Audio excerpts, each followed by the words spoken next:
The jungle was quiet that morning, too quiet for comfort. Nira, the red-skinned scout of the Draxxa people, crouched low among the glowing moss, her eyes fixed on the human intruder. She had never seen one up close before, only heard whispers. They were rumored to be wild, chaotic, and too stubborn to die. And yet, there he was, shirtless, sweaty, and biting into the sacred gruel fruit like it was a common jungle snack. Her people only used gruel in executions. Its juice melted the throat of any living creature. Nira had watched it destroy a full-grown Gorlek beast in seconds. But this human just wiped his mouth and reached for another slice. She didn't speak. She couldn't. Her heart was racing. Either the stories were lies, or this human was something entirely different. She leaned closer, hidden under a thick leaf, trying to see his expression. Was he pretending? Was this a trap? He smiled. A relaxed, amused smile spread across his face, like he had just finished a good meal and was waiting for dessert. Nira's fingers tightened around her spear. Her orders were clear. If any human reached the jungle core, they must be eliminated. But this one confused her. He didn't carry weapons. His muscles looked like they belonged to a warrior, but his behavior was too calm, too bold. No one walked into their sacred grove and sat at the poison table like it was a picnic. Suddenly he spoke. "I thought you guys said this fruit was dangerous," he said to no one in particular. "Tastes like mango and fire. Kinda nice." Nira's eyes widened. He wasn't just surviving it. He was enjoying it. Behind her, 3 other scouts lay in wait, watching the same scene with disbelief. One whispered, "Is he immune?" Another muttered, "Maybe he's cursed." But Nira had another thought. Maybe he wasn't immune. Maybe he was just human. And maybe that meant their poison wasn't as deadly as they thought, or maybe the humans were just something else entirely. She signaled the others to stay hidden. She needed to know more. The human stretched, stood up, and looked directly in her direction. "I know you're there," he said. "Not trying to fight, just hungry." He turned around and sat back down, slicing another piece of the gruel fruit and placing it on a large leaf like he was expecting company. Nira's instinct screamed at her to run, but her curiosity held her in place. She stepped out slowly, keeping her weapon low. "You shouldn't be alive," she said. He looked at her and shrugged. "I get that a lot." She studied his eyes. No fear, no aggression. Just a strange calmness, like he had seen worse things than death fruit. "Why are you here?" she asked. "Looking for peace," he replied. "Your people attacked a station. We came to talk. Not sure why we were met with arrows." She didn't have an answer. The Draxxa elders had ordered war, claiming humans were spreading disease and chaos. But looking at him now, she saw none of that. Just a man with too much confidence and an empty stomach. "You know that fruit could have killed you," she said. He grinned. Could've. Didn't. She felt her grip loosen. The situation was no longer what she expected. He was not what she expected. And deep inside, Nira felt the first crack in everything she had been taught about humans. Nira kept a careful distance as she stepped closer. Her spear stayed pointed at the ground, but her body was tense. The human didn't move. He picked up another slice of gruel fruit and took a slow bite, chewing like it was nothing more than a jungle snack. She had seen trained warriors fall after just one lick of the fruit's juice. She remembered the screams, the gasping, the way their throats swelled shut. This man had eaten 3 full slices and still looked stronger than ever. "What's your name?" she asked. "Jace," he said casually, then offered her a slice of the poisoned fruit. "Want some?" She stared at it like it was a weapon. "You know that's poison." Jace shrugged. "Maybe for you. Tastes like spicy melon to me." Nira sat down on a mossy rock, unsure of what to do. She could kill him. Her mission had not changed, but something deep in her heart whispered that this was bigger than orders. This human was not just resisting poison. He was resisting fear. "You said you came to talk," she said. Jace nodded. "We came in peace. But your people fired on us before we could even send a message. They called us filth, said we weren't welcome here." She looked away, ashamed. "That's what the elders told us, that humans carry sickness, that your kind brings war wherever you go." "Funny," Jace said, licking juice from his fingers. "Your people ambushed mine without a word. Maybe someone wanted you to believe that." The more he spoke, the more unsure she became. His voice wasn't angry, just calm, like someone who didn't need to lie. Nira remembered her childhood lessons. The humans were monsters, violent and cruel, but this man didn't fit the image at all. Suddenly a sharp whistle rang out from the treetops. Nira's head snapped around. "Another scout! He's surrounded!" the scout called. "Should I strike?" Nira stood quickly and raised her arm. "No, fall back." The leaves rustled, then went quiet again. Jace didn't move. "Thanks," he said simply. "I'm not protecting you," Nira replied. "Not yet." He smiled again, and for the first time it didn't feel threatening. It felt real. "Why do you keep eating it?" she asked. "I figured if I dropped dead, you'd have your answer.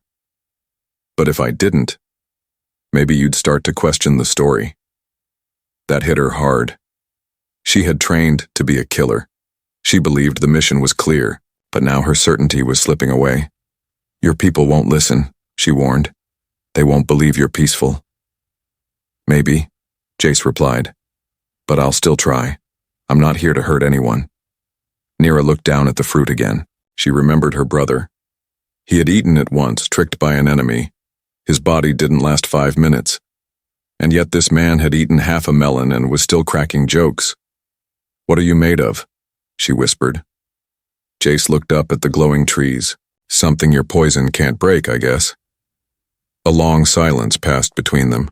The jungle buzzed with life, but in that moment, everything felt still.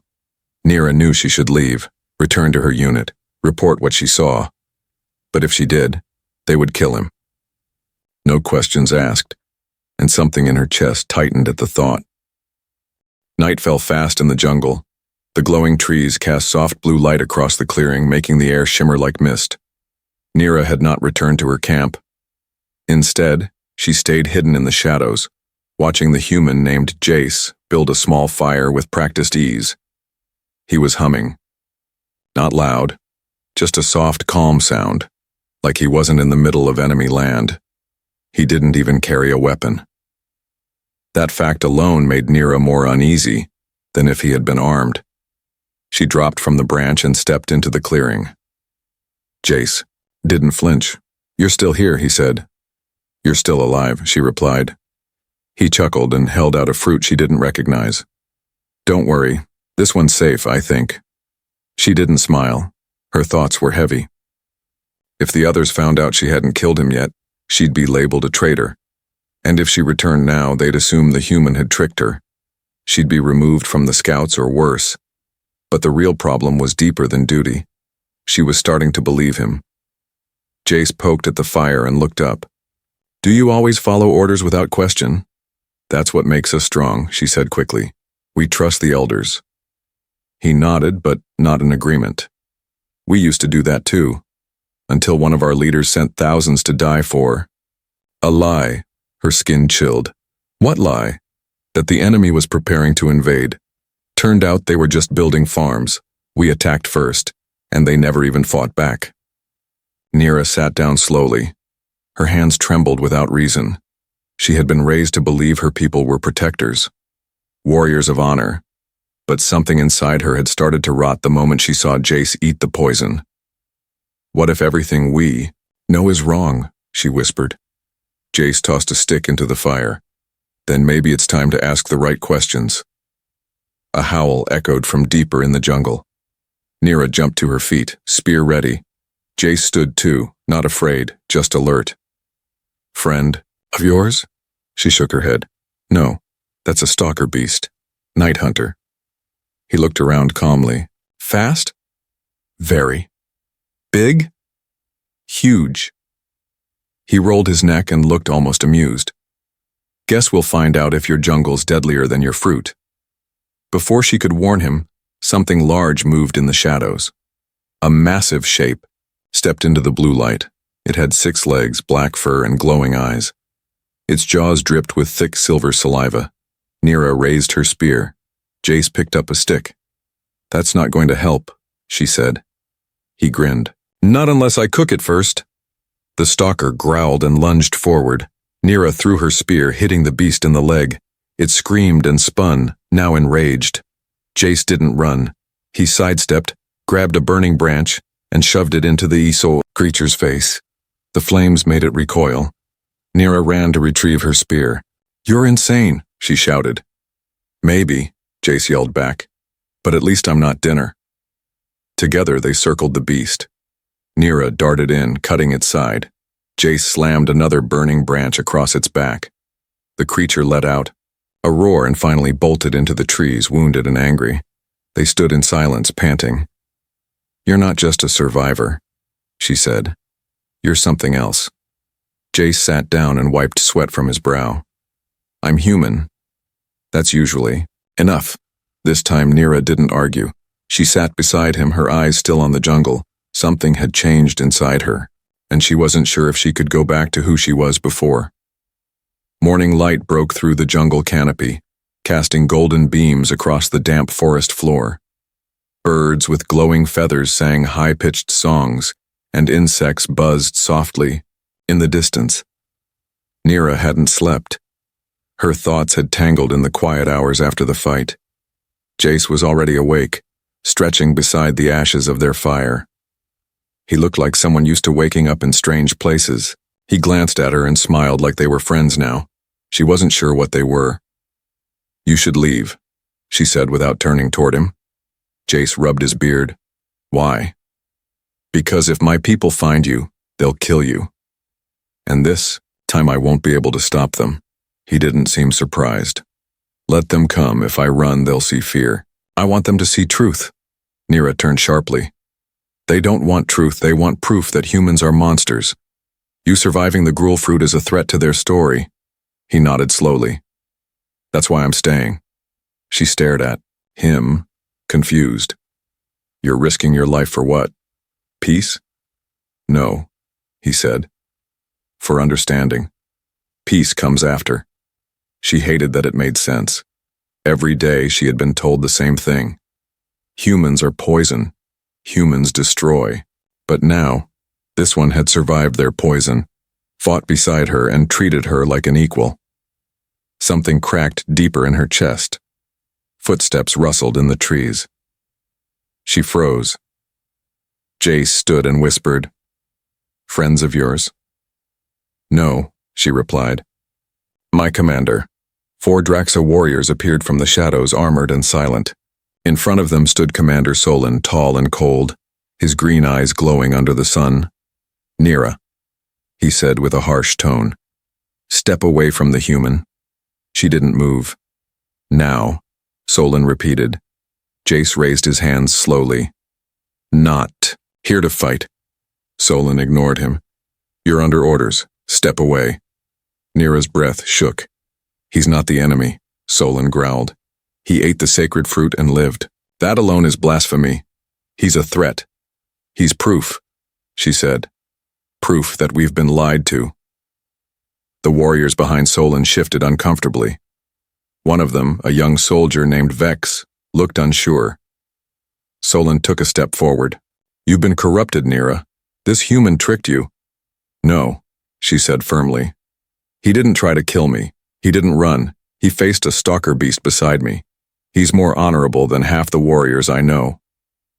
Solon's eyes narrowed. "Then you stand with him?" The words hit like stone. She looked at Jace, who stood calm and still, waiting for her choice. She took a breath. "Yes." Solon raised his hand, ready to give the signal. Neera stepped in front of Jace. "You'll have to strike me too," she said. The clearing fell, silent. Vex lowered his spear. Another warrior followed. Solon saw the shift and hissed with rage. "You are fools. This human will bring ruin." Jace finally spoke. "Or maybe I'll bring something new." Solon glared. "Then let's see what your flesh brings when cut." He charged. Nira moved first. Their blades clashed in a blur of sparks and sound. Jace didn't interfere. This was her fight now. Solon was strong, trained, ruthless. But Nira was faster, smarter, and something inside her had changed. She wasn't just defending a human. She was fighting for truth. In a flash of motion, she disarmed him, kicking his blade to the ground and forcing him down. Solon stared at her with disbelief. "You were my best scout." "I still am," she said, "but I no longer follow blind orders." Solon lay on the ground, breathing hard, eyes full of rage. His warriors didn't move to help him. Nira still held her blade ready, but her hand shook slightly. The air was heavy, not with violence, but with something new. Doubt. Jace stepped forward, still unarmed. "No one else has to get hurt." Vex looked around at the others. No one raised their weapons. The fire in their eyes had faded. They were soldiers, but they weren't sure who the enemy was anymore. Solon pushed himself up and stared hard at Nira. "You'll answer for this." She didn't flinch. "Maybe, but not to you." He spat on the ground and stormed off into the jungle, leaving his squad behind. Nira lowered her weapon. The others did the same. Jace looked at her and nodded with quiet respect. "Thanks," he said. "I didn't do it for you," she replied, but even she didn't believe her own words. The group sat by the cold fire. No one spoke for a long time. Finally, one of the warriors asked, "Did you really eat the gruel fruit?" Jace picked up the empty husk nearby and held it up with a grin. "Twice." That got a few chuckles. Even Nira smiled a little. They walked together through the jungle, heading toward the human landing site. The soldiers didn't stop them. Something had shifted. The idea that humans weren't the enemy had cracked the surface of years of hate. As they reached the edge of the forest, Jace stopped. A small metal beacon blinked in the dirt. It was a signal marker. His people had been nearby. He turned to Nira. "This is where I lost contact with my team." She nodded. "We destroyed one of your drones in this area. Thought it was a weapon." Jace knelt beside the beacon, checking its status. "Looks like the signal's still working. Maybe they're still close." One of the Draxxa warriors stepped forward. "If they're alive, what will they do when they see us?" Jace stood and looked at him calmly. "Depends on what you do." They moved carefully, deeper into the ruins of the forest. Burned trees marked the edge of where a fight had taken place. Jace walked faster now, hope pushing him forward. Then he saw it. A broken escape pod lay half buried in the ground. Smoke no longer rose from it, but the damage was fresh. Jace sprinted ahead and dropped to his knees beside it. He pulled open the hatch, empty. His face fell. Nira stepped beside him. Maybe they escaped. He nodded slowly. Or were taken. She looked at the trail beside the pod. No blood, no drag marks. They walked. Jace stood again, eyes scanning the horizon. "Then they're still out there." Vex pointed to the cliffside nearby. "There's a Draxxa prison camp north of here. If your people were captured, that's where they'd be." Jace looked at Nira. "If I go there alone, I'll die." She didn't hesitate. "Then we'll go with you." The other warriors looked unsure, but none said no. Jace blinked, surprised. "Even after everything?" Nira looked back at the jungle. "The war is still happening. But if we want to end it, we need to show them what's true." He nodded. "Then we walk." Together, human and Draxxa, they moved toward the cliffs where old enemies held new truths. The cliffs loomed in the distance like silent watchers. Nira led the group through narrow jungle paths that twisted around giant roots and glowing vines. Jace kept pace beside her, his eyes sharp, scanning every sound and shadow. The closer they got to the prison camp, the more tension filled the air. None of them spoke. Even the wind seemed to quiet, like the forest itself was holding its breath. By the time they reached the last ridge, the sun was setting behind the cliffs. The prison was carved into the rock face, hidden from view to outsiders. From their high vantage point, Nira could see the flickering lights below, watchtowers standing like claws over the stone walls. Jace crouched beside her. How many guards? Too many for a loud fight, she said.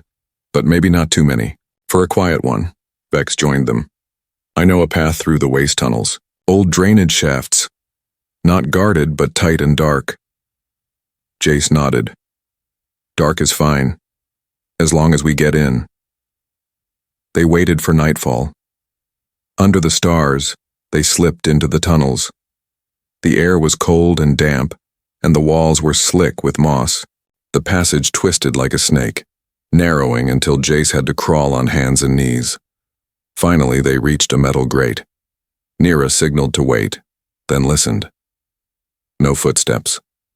She motioned for silence, then unscrewed the old bolts and pushed the grate aside. They entered the inner wall. Inside, the camp smelled of oil and smoke. Shadows moved on the stone floor. Distant voices echoed, but none were near. They split up. Nira and Jace crept toward the main hall where high-value prisoners were kept. The others moved to distract the guards if needed. At the corner of a stone hallway, Nira froze. A voice carried through the door. A voice she didn't expect. We told you, the human is dead. Even your own poisons couldn't stop him. Jace's eyes narrowed. That's my commander's voice. Nira stepped forward and peeked through the bars. Inside the room, 2 Draxxa interrogators stood beside a table. A bloodied human sat in a chair, arms tied, face bruised, but still alive. He grinned at his captors. If you think poison scares us, he said, you've never seen a human mother try to feed her kid broccoli. Jace smirked. That's Roberts. Nira pulled a dart from her belt and flicked it across the room. It struck one of the guards in the neck. He collapsed instantly. The second one spun, reaching for a weapon, but Jace was already inside. He struck fast, knocking the Draxxa unconscious with a single blow. Roberts looked up, dazed. Jace, that you, man? Yeah, Jace said, cutting the ropes. You look like garbage. Roberts laughed weakly. You should see the other guy. They helped him up. Nira kept watch at the door. We have to move, fast. More footsteps. Echoed. The alarm hadn't sounded yet, but it was close. They darted back through the halls, retracing their path to the waste tunnel. As they neared the exit, Vex waved them down from above. You made it. Jace helped Roberts into the tunnel. He's alive! We need to get him out now! The group moved quickly, silent as shadows. By the time the camp guards discovered the missing prisoner, the team had already vanished into the forest. At the top of the ridge, under the moonlight, Roberts collapsed beside a tree and looked at Nira. Didn't expect help from a Draxxa, he said. She didn't smile. Didn't expect to give it. Jace sat beside them. The old war is crumbling. Something new is starting. And for the first time, none of them argued. The next day came with silence. Not peace, just silence. No one spoke much as the group moved through the thick forest, heading toward the hidden edge of human territory. Roberts was limping, supported by Jace and Vex. His bruises looked worse. In the morning light, but his spirit was still alive. Nira walked slightly ahead, her eyes scanning every movement. Though they had escaped the prison, she knew this was not over. The elders would not forgive her for what she had done. And if word spread that humans had survived their poison and their prison, it would shake the entire Draxxa command. They camped near a river, where the trees gave shelter and the water was clean. Roberts sat against a trunk, sipping from a flask Jace had handed him. He watched Nira carefully. You know, he said, you don't seem like the enemy. She looked at him with tired eyes. I'm not sure what I am anymore. Roberts nodded slowly. That's the first step to becoming something better. Jace walked over and crouched beside them. We need to talk. Nira raised her brow. About what? Jace looked serious. Your people are going to attack. I overheard the guards. A full strike. They think humans have declared war. They're planning to wipe out our station by tomorrow. Nira's jaw tightened. That can't be true. It is, said Roberts. They said the survival of the gruel fruit meant we were trying to cheat death. They took it as an act of war. Nira stood and walked to the river, her mind racing. It made no sense, but maybe it didn't have to. The elders didn't want peace, they wanted control. She turned back. Then we have to stop it. Jace nodded. That's why we need to go to your capital. Speak in front of your council. Show them the truth. Vex looked up, stunned. That's suicide. It's our only chance, Jace said. If they attack us, we'll fight back. And if we fight back, this planet becomes ash. Roberts tapped the ground with a stick. We've seen it happen before. On other worlds. Misunderstanding becomes blood, and blood never dries. Nira stepped closer. They'll never let me speak. Then I'll speak, Jace said. But I need you to get me there. She hesitated. Her name had already been marked for treason. If she returned, they might kill her before she even entered the city. But if she didn't try, everything they had done would mean nothing. I know a way, she said. An old path. One the scouts used before the gates were built. Roberts looked unsure. How long? Less than a day, she said. But it's dangerous. Jace smiled faintly. Dangerous seems normal lately. They packed up quickly. The journey was long and rough. They climbed steep cliffs and crossed through steaming vents where the air stung their lungs. At night, they walked by torchlight, avoiding the eyes of the beasts that watched from the shadows. By dawn, they reached the edge of the Draxxa capital. From the ridge, Nira could see the golden towers and the thick wall that circled the city like a crown. Flags of war were already being raised on the guard posts. Horns sounded in the distance. Looks like they're ready, Jace said quietly. They think they're preparing for victory, Nira whispered. But they're preparing for extinction. He looked at her, calm but determined. Then let's give them something else. Nira took one deep breath and stepped onto the narrow trail that led into her home. The path into the Draxxa capital was quiet but tense. Nira led the way through a narrow cave hidden behind a waterfall. It used to be a secret scout passage. Now it was their only hope. Jace followed behind her, steady and silent. Robert stayed close, though every step seemed to hurt. Vex and the others stayed back, waiting outside the city in case things went wrong. The tunnel opened behind a stone wall near the council hall. Nira pressed her hand against the slab, and it slid open with a low click. They stepped out into the city. Everything had changed. The streets were filled with guards. Massive banners hung from the towers showing symbols of war. Citizens hurried through the streets, avoiding eye contact. Loudspeakers called for unity and strength against the human threat. Nira pulled a cloak over Jace's head and walked quickly. They didn't have time to explain to everyone. They just needed to reach the council before the army moved. They entered the hall through a servant's entrance. Nira knew the way. She had once trained here as a scout. The walls were lined with crystal panels and glowing vines. At the far end, the Council of Elders sat high on a raised platform. The moment they entered the chamber, gasps echoed. One elder stood. Seize them! Nira stepped forward and shouted, Wait, let us speak. Jace lowered his hood. The room fell silent. Elder Kor, the oldest among them, narrowed his eyes. That is the human who survived the gruel fruit. Jace raised his voice. I didn't come to fight. I came to understand. Your poison didn't kill me, your prison didn't break me, and your soldiers saved me. Nira stepped beside him. You've told us humans are monsters, but I've seen the truth. He shared food, he saved my life, he protected me. The elders murmured among themselves. Jace continued. I came to talk. You answered with weapons. But I'm still here. Not as an enemy, as proof. Elder Kor slammed his staff. You expect us to trust a human based on your word? No, Jace said. Trust your own eyes. He pulled a pouch from his belt and emptied it. The dried remains of the gruel fruit fell to the floor. The council stared, stunned. I ate your deadliest poison and lived. That means either I'm lying about what I am, or your truth was never real. Silence stretched long and deep. Nira stepped forward. If we go to war, we both lose. But if we speak honestly, we can start again. One of the younger elders stood. Let the people hear him, Elder Core shouted. Enough.